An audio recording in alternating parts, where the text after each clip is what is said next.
Tom comes in late Tuesday, you don't say anything. And then he comes in late on Thursday and you don't say anything.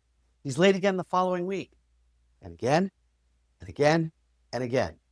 But you just stuff it because you don't want the drama, because the month is almost over, and because you're short-staffed anyway, and you just don't want to rock the boat. You don't want to make things harder than they need to be.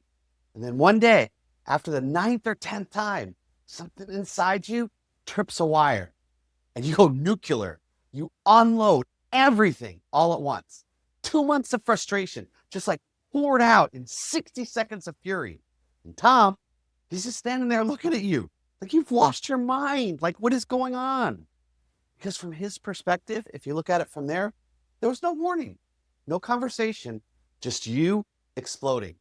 I call that the stuff and yell. And it's how most managers handle accountability. If you've ever done it, you're not alone. But today, I'm going to show you why it's destroying your culture and what to replace it with.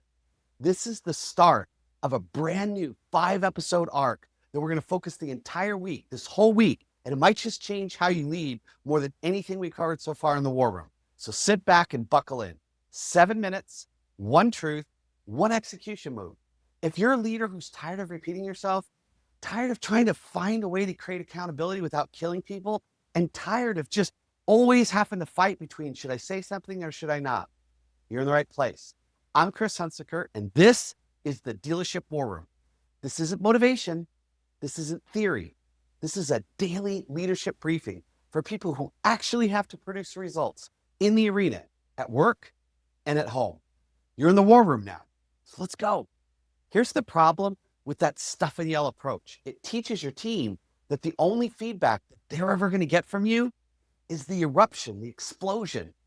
And people will do everything in their power to avoid triggering it, including avoiding you, including hiding their problems, pretending like they're not there, including never bringing you the truth.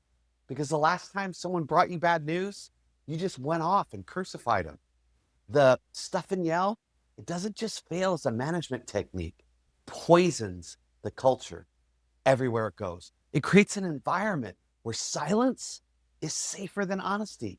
And you can never get better that way, where people manage around you instead of with you, where the only accountability that exists is inside the explosion.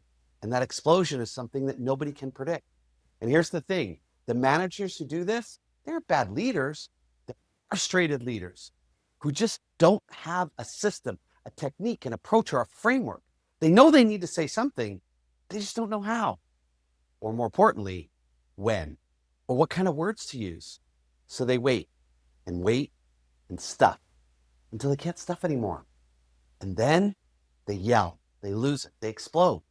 So let me give you a very different definition, because the word accountability has literally been weaponized in our industry. When most people hear it, when they hear accountability, what they picture is someone getting called out, someone getting their nose like rubbed in a mistake. You did it again. A write-up, a raised voice, a finger pointed across the desk. And here's the challenge. That is not accountability. Accountability is your ability as a leader to exercise genuine leadership by guiding people towards a set of standards and beliefs and mindsets that they already agreed to when they got hired. Read that again in your mind. It's not catching people doing things wrong.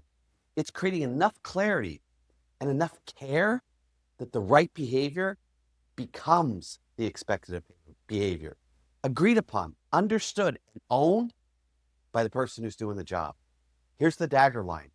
Accountability is clarity. Accountability is care. Accountability is actual and real leadership. When those three things are present, then accountability isn't just a confrontation. It's a conversation between two adults. When those three things are absent, that is when you get the stuff and yell. Let me give you the context for why this matters. I've been doing work with dealerships and dealership leadership teams for over 30 years. And over the last 3 years, with one dealer group in particular, we've built what I call the Trilogy Framework. Year one, we focused on coaching and one-on-ones, how to have that intentional leadership conversation that actually changes behaviors and habit. when to have them, and what makes them effective. That was the foundation that we started with. In year 2, we focused the entire year on recognition and reward. How do you get really good at catching people doing things right? How do you activate internal motivation?